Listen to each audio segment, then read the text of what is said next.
당신이 나를 존중하지 않는 한 이 집에서는 더 이상 살 수 없어. 나는 올해 67입니다. 평생을 회사에 묶여 살다가 작년에 퇴직했지요. 이제는 아내와 함께 여행도 다니고 여유롭게 살 줄 알았습니다. 하지만 막상 현실이 되니 제 생각과는 다른 일들이 일어났습니다. 지금부터 무슨 일이 일어났는지, 지금은 어떻게 살고 있는지 말씀드리겠습니다. 퇴직 다음 날 아침, 저는 알람 소리 없이 눈을 떴습니다. 시계를 보니 이미 9시가 넘었습니다. 순간 깜짝 놀라 벌떡 일어났다가 이내 웃음이 터졌습니다. 그래, 이제는 늦잠 자도 되는 거지. 그 작은 사실 하나만으로도 자유를 실감했습니다. 커피를 내리려 거실로 나가려는데 아내의 전화 통화 소리가 들려왔습니다. 아유, 저 사람 있잖아. 오늘부터 하루 종일 집에 붙어 있을 건데 벌써부터 답답해 죽겠어. 삼시세끼 밥부터 챙겨야 할 것 아니야. 이것만큼 귀찮은 게 또 어딨어? 순간 내 발걸음이 멈췄습니다. 방금 전까지의 기분 좋은 아침이 와르르 무너져 내렸습니다. 나는 평생 가족을 위해 일했다고 자부했는데 지금 내 모습이 아내에게는 짐처럼 들린다는 걸 처음 알았습니다. 아내는 통화를 끝내더니 이내 소리를 쳤습니다. 아직도 안 일어나? 당신 퇴직했다고 세상 다 놓고 사는 건 아니잖아. 저는 당황을 하며 우물쭈물 대답을 했어요. 진작에 일어났어.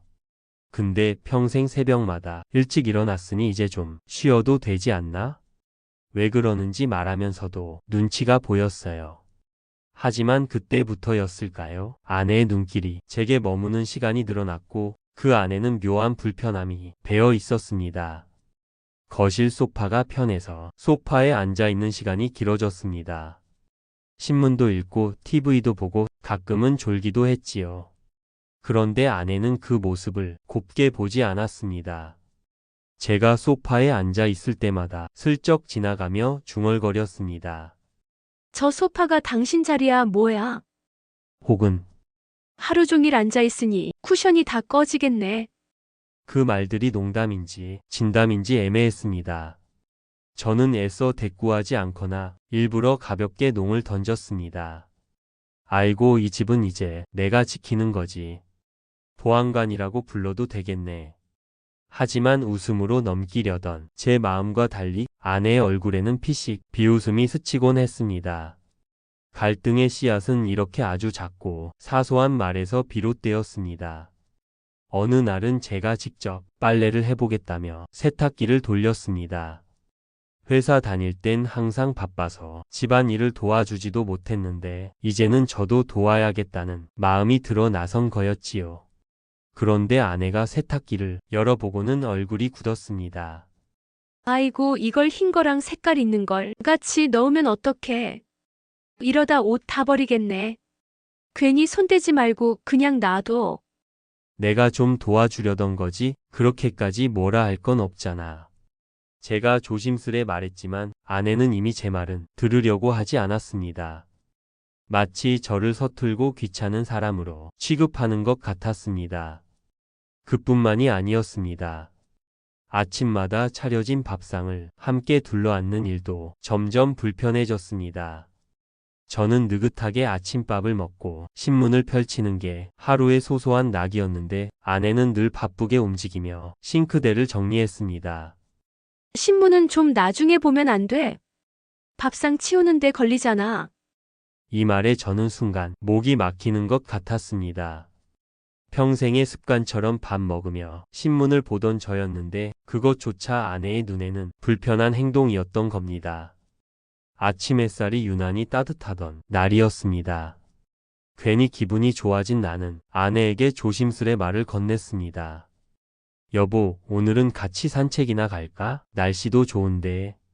하지만 아내는 시큰둥하게 대답했습니다. 둘이 무슨 재미로 가? 나는 친구 만나기로 했어. 당신도 친구 만나든지 해. 아내는 외출 준비로 바빴습니다.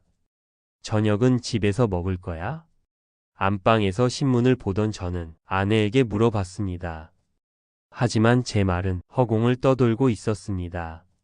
나간다는 말도 없이 어느새 아내는 외출을 했더라고요.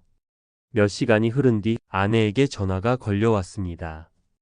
저녁 먹고 들어갈 테니 당신은 알아서 챙겨 먹어. 전화를 끊은 뒤 거실은 텅 빈 것처럼 적막했습니다. 한참을 망설이다 결국 라면을 끓여 먹기로 했습니다. 뜨거운 김이 올라오는 냄비 앞에서 괜히 서글퍼졌습니다. 평생 가족을 위해 밥벌이를 해왔는데 정작 은퇴한 뒤에는 라면 한 그릇으로 홀로 저녁을 때우고 있는 내 모습이 낯설었습니다. 라면을 다 먹고 설거지며 뒷정리까지 깔끔하게 해놓았습니다. 늦은 밤 아내가 돌아왔습니다. 아내는 물을 마시기 위해 주방에 갔다가 내가 설거지를 해놓은 냄비를 봤나 봅니다. 아니, 이 냄비에다 라면을 끓여 먹었어? 내가 아끼는 냄비인데 이걸 쓰면 어떡해? 그 순간 기가 차고 참아왔던 서운함이 속에서 쑥 치밀어 올랐습니다. 알아서 저녁 해결하라고 해서 라면 끓여 먹은 건데 그것도 잘못이야? 그 냄비가 뭐길래 이렇게 말도 안 되는 일로 화가 나게 만들어? 속으로 수십 번 삼켰던 말이 목 끝까지 올라왔지만 끝내 꺼내지 못했습니다. 이쯤 되니 제 마음속에서도 억눌린 감정이 차곡차곡 쌓였습니다. 저는 스스로 묻기 시작했습니다. 내가 지금 뭘 잘못하고 있는 걸까? 그저 쉬고 집안일 조금 거들고 소소하게 살아가는 건데 왜 이렇게 눈치가 보이지? 아내와 함께 마트에 장을 보러 갔을 때였습니다. 저는 오랜만에 아내에게 점수를 따보려는 마음으로 맛있는 요리를 할 생각이었거든요. 요리에 맞는 재료를 이것저것 골라 카트에 담았습니다. 그런데 계산대 앞에서 아내가 제 손등을 툭 치며 말했습니다. 이제 수입도 줄었는데 이런 거 좀 아껴. 당신은 아직도 현실 감각이 그렇게 없어. 그 말이 귓가에 꽂히는 순간 저는 얼굴이 붉어졌습니다. 계산대에 서 있던 직원의 시선이 느껴졌고 뒤에 줄 서 있던 사람들의 시선도 의식되었습니다. 마치 제가 철없는 노인으로 낙인 찍힌 것 같았습니다. 집으로 돌아오는 길 저는 아무 말도 하지 못했습니다. 차 안의 공기는 무겁게 가라앉아 있었고 아내는 조용히 창밖만 바라보았습니다. 저는 운전대를 잡은 손에 힘을 주며 속으로 중얼거렸어요. 퇴직하면 둘이 더 가까워질 줄 알았는데 왜 이렇게 멀어지는 거지? 그 후로 저는 아내와 부딪히지 않으려 애썼습니다. 마음속에서는 서운함이 쌓였지만 내가 너무 예민한 거겠지? 아내도 적응하는 과정일 거야 하며 스스로를 다독였지요. 하지만 사람의 감정이란 마치 작은 금이 간 유리처럼 언젠가는 산산이 깨지고 마는 법이었습니다. 그날은 오랜만에 온 가족이 모인 저녁 자리였습니다. 큰아들과 작은아들, 며느리들, 손주들까지 모두 함께였지요. 식탁 위에는 아내가 정성껏 차린 음식이 가득했고 오랜만에 단란한 분위기에 제 마음도 들떴습니다. 아들 부부와 손주들이 웃고 떠드는 모습을 보며 가슴이 벅차 올랐어요. 저는 일부러 분위기를 띄우려고 농담도 하고 손주들 장난을 받아주며 웃음소리를 키웠습니다. 그 순간만큼은 정말 행복했어요. 하지만 행복은 오래가지 않았습니다. 큰아들이 제게 물었습니다. 아버지, 이제 회사 안 다니시니까 시간 많으시죠? 요즘 뭐 하세요? 저는 기다렸다는 듯이 대답했지요. 아휴, 이제야 좀 여유를 즐기지. 신문도 보고 동네 공원도 산책하고 가끔은 집안일도 돕고 말이야. 앞으로는 여행도 좀 다니고 취미생활도 할 생각이야. 제 말에 손주들이 할아버지랑 같이 여행 가자. 하고 환호했고 저는 흐뭇한 미소를 지었습니다. 그런데 그 순간 아내가 피식 웃더니 말했습니다. 여행은 무슨. 하루 종일 소파에만 앉아 있는데 연금이나 축내고 있지. 그 말이 식탁 위를 가르며 떨어졌습니다. 순간 공기가 얼어붙었습니다. 웃음소리가 뚝 그치고 모두의 시선이 저와 아내 사이를 오갔습니다. 저는 얼어붙은 채 숟가락을 들고 있었습니다. 얼굴이 화끈거렸어요. 자식들, 며느리들, 손주들 앞에서 저는 한순간에 무능력하고 한심한 노인으로 전락한 것이었습니다. 여보, 그게 무슨 소리야? 제 목소리는 떨렸습니다. 당황을 감추려 했지만 분노와 수치심이 뒤섞여 목구멍에서 갈라져 나왔습니다. 아내는 태연하게 웃으며 덧붙였습니다. 당신이 맨날 하는 게 뭐 있어? 세탁기 돌리면 옷 물들지, 청소하면 먼지만 날리지. 차라리 경비원 자리라도 알아보면 좋겠네. 몸은 아직 멀쩡하잖아. 그 순간 저는 심장이 쿵 하고 내려앉는 듯 했습니다. 두 아들의 얼굴에 스치는 당혹스러움, 손주들이 고개를 갸웃거리는 모습, 며느리들이 억지로 웃음을 짓는 모습, 모든 것이 제 자존심을 갈갈이 찢어 놓았습니다. 저는 더 이상 참을 수 없었습니다. 당신이 지금 나를 뭘로 보는 거야? 평생 가정을 위해 일했는데 이제 겨우 좀 쉬려는 걸 그렇게도 못 봐주겠어? 제 목소리가 높아지자 아이들이 눈치를 보며 식탁에서 젓가락을 내려놓았습니다. 큰아들이 조심스레 말렸습니다. 아버지, 어머니가 그냥 농담하신 거예요. 하지만 저는 이미 폭발한 상태였습니다. 농담? 이게 농담으로 들려? 너희 앞에서, 손주들 앞에서 내가 무능력한 노인네로 보이게 하는 게 농담이야? 아내도 물러서지 않았습니다. 사실이잖아. 당신 요즘 하는 게 뭐 있어? 나 혼자 집안일 다 하고 있는데. 당신은 신문 보고 낮잠 자는 게 전부지.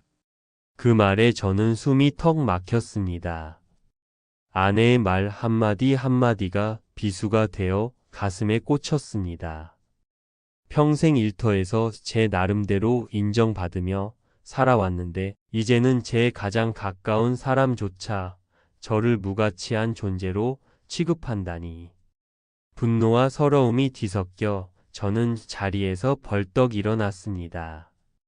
됐어. 더는 못 참겠다.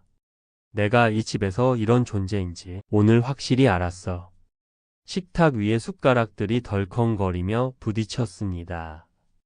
아이들이 놀라서 저를 붙잡으려 했지만 저는 이미 거실로 향하고 있었습니다. 방으로 들어온 저는 문을 닫고 한참을 서 있었습니다. 숨이 거칠게 오르내렸고 손은 떨렸습니다. 거울에 비친 제 얼굴은 붉게 달아올라 있었고 눈빛은 낯설 만큼 날카로웠습니다. 내가 왜 이렇게까지 화가 났을까? 스스로에게 물었습니다. 하지만 답은 분명했지요. 단순히 아내가 던진 말 때문만은 아니었습니다. 그동안 쌓이고 쌓였던 서운함, 무시당하는 기분, 사라져버린 제 존재감. 그 모든 게 한꺼번에 터져 나온 것이었습니다. 그날 밤, 방 안에서 혼자 앉아 있으니 눈물이 났습니다. 분노가 가라앉아 남은 건 허무함과 깊은 상실감뿐이었어요. 내가 이제 집에서도 쓸모없는 존재인가? 내 인생은 퇴직과 함께 끝난 건가? 스스로를 갉아먹는 질문이 머릿속을 떠나지 않았습니다. 아내는 방문 앞에 와서 말했습니다. 당신은 별것도 아닌 말에 애들도 있는 앞에서 그렇게 화를 내야 되겠어? 퇴직하더니 이제는 속도 좁아졌나 보네. 이제는 대꾸하기도 싫었습니다. 저는 한참 동안 방 안에서 나오지 않았습니다. 아내의 발소리가 거실을 오가고 가끔 문 앞에 서서 한숨 쉬는 소리가 들렸지만 저는 대꾸하지 않았습니다. 가슴속이 너무나 무겁고 머릿속은 복잡했습니다. 가족 모임 자리에서 당한 모욕, 아이들 앞에서 무너져 내린 제 자존심이 쉽게 회복되지 않았습니다. 거울 속에 비친 제 얼굴을 보며 문득 생각했습니다. 내가 이렇게 초라했나? 평생 일만 했는데 퇴직하고 나니 한순간에 무가치한 사람이 된 건가? 그 질문에 답할 수 없었습니다. 하지만 확실한 건 하나 있었지요. 이대로는 살 수 없다라는 것입니다. 며칠 동안 저는 집에서 말을 아꼈습니다. 아내와 눈을 마주치지 않았고 괜히 대화하다 또 싸움이 날까 두려웠습니다. 하지만 피한다고 해결되는 문제는 아니었습니다. 아내는 여전히 집안일로 분주했고 저는 여전히 소파와 방 사이를 오가며 시간을 흘려보냈습니다. 침묵은 오히려 더 큰 벽을 쌓아 올렸습니다. 저는 스스로를 돌아보기 시작했어요. 나는 왜 이렇게 아내의 말에 흔들릴까? 정말로 아무 쓸모없는 사람이 된 걸까? 아니면 내가 너무 의존적인 걸까? 그때 문득 깨달았습니다. 문제는 아내만이 아니었습니다. 저 자신에게도 있었지요. 저는 퇴직 후의 삶을 쉬는 것으로만 생각했지, 새롭게 살아가는 것으로는 생각하지 않았던 겁니다. 회사라는 울타리가 사라지자 저는 제 삶을 주도적으로 꾸려갈 준비가 되어 있지 않았습니다. 갑자기 전에 적어두었던 버킷리스트 노트가 생각이 났습니다. 얼른 꺼내어 펼쳐보았지요. 앞으로 내가 하고 싶은 것들 중 지금 당장 할 수 있는 것들을 찾아봤습니다. 오래 미뤄왔던 취미, 기타 배우기가 적혀 있었습니다. 회사 다닐 때는 늘 시간이 없다는 핑계로 접어두었던 꿈이었습니다. 그리고 봉사활동. 남은 인생에서 누군가에게 도움이 되는 일을 하고 싶다는 마음이 오래전부터 있었습니다. 당장 내일부터 움직여야겠다고 결심을 했습니다. 결심은 빠르게 행동으로 이어졌어요. 다음날 동네 문화센터에 등록해 기타 강습을 받기 시작했습니다. 손끝이 아프고 음정이 자꾸 틀렸지만 저는 오히려 그 불완전함 속에서 희열을 느꼈습니다. 선생님은 젊은 친구였는데 제게 이렇게 말했어요. 할아버지, 조금만 더 연습하면 노래 한 곡은 금방 칠 수 있어요. 그 말이 그렇게 반가울 수 없었지요. 누군가 제 가능성을 믿어준다는 게 제게는 다시 살아있음을 확인하는 순간이었습니다. 또한 저는 인근 복지관에서 봉사활동을 시작했습니다.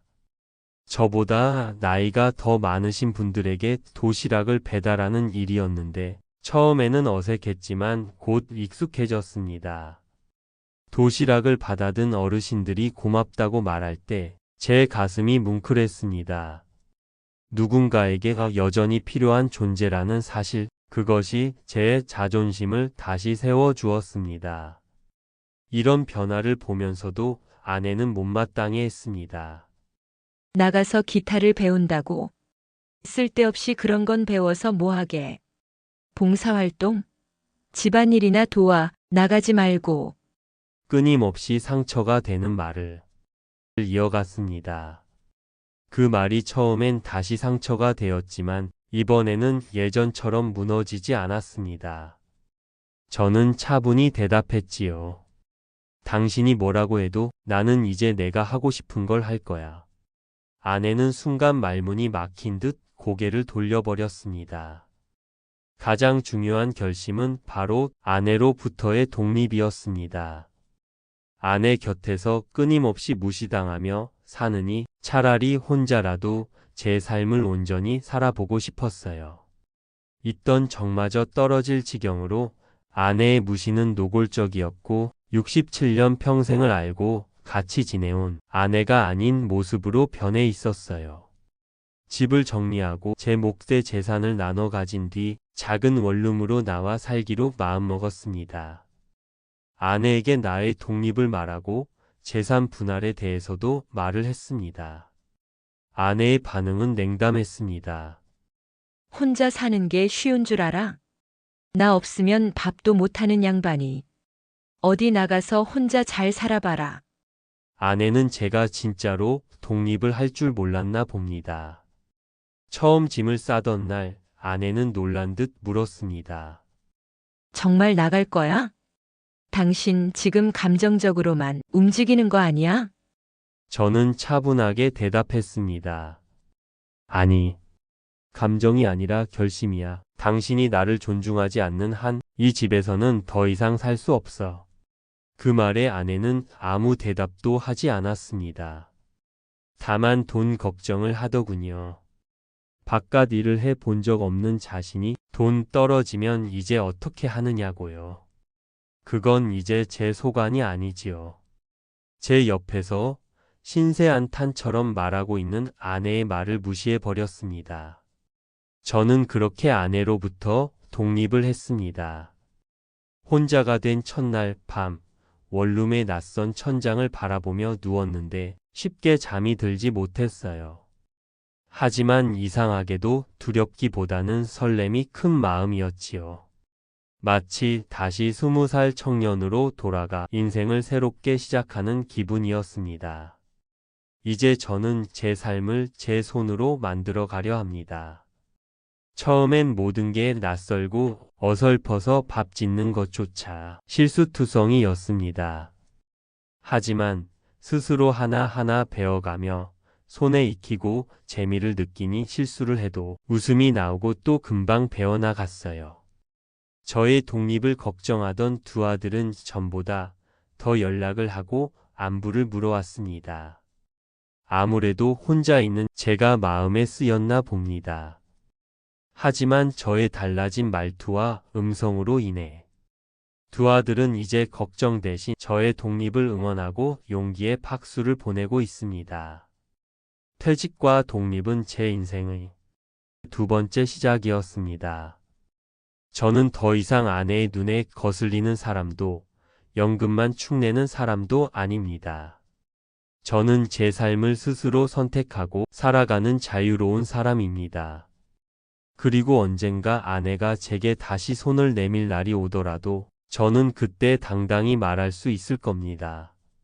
내가 원한 건 돈이나 집안일이 아니라 존중이었어. 이제 나는 나답게 살고 있어. 이야기에 공감이 되셨다면 구독과 좋아요 부탁드리겠습니다.